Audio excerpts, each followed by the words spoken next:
Bonjour à tous. Aujourd'hui, nos doutes attristent l'Esprit. N'attristez pas le Saint-Esprit de Dieu par lequel vous avez été scellés pour le jour de la rédemption. Éphésiens 4, verset 30. Comment notre Père Céleste nous considère-t-il quand nous doutons de l'amour qu'il a porté à donner son Fils unique afin que nous ayons la vie? L'apôtre écrit: « Lui qui n'a point épargné son propre Fils, mais qui l'a livré pour nous tous, comment ne nous donnera-t-il pas aussi toutes choses avec lui? » Romains 8, verset 32.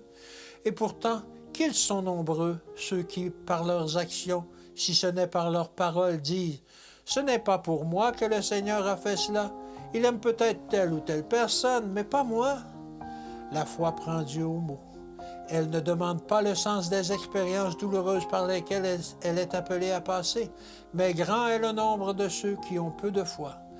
Les obstacles qu'ils rencontrent, au lieu de les amener à Dieu, les séparent de lui en provoquant chez eux un esprit inquiet et le murmure. Faut-il bien de rester ainsi dans la défiance? Jésus est leur ami, le ciel tout entier s'intéresse à leurs biens, et leurs craintes et leurs murmures contristent le Saint-Esprit. Ce n'est pas parce que l'on voit ou sent que Dieu exauce qu'il faut croire, il faut se confier en ses promesses.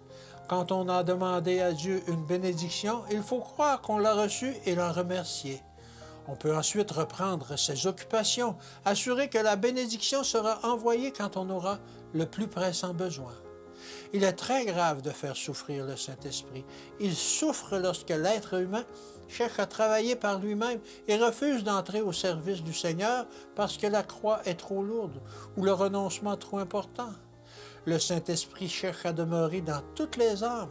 Ceux qui l'accueilleront en hôte de marque seront rendus parfaits en Christ. Faisons-nous tout notre possible pour atteindre la stature d'homme et de femme en Jésus-Christ? Recherchons-nous la plénitude du Sauveur, nous efforçant sans relâche de recevoir la marque qui nous est proposée?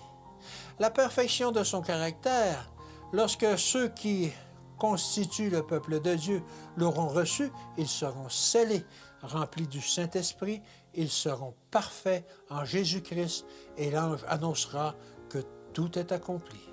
Que Dieu vous bénisse et qu'il vous garde. Et à demain.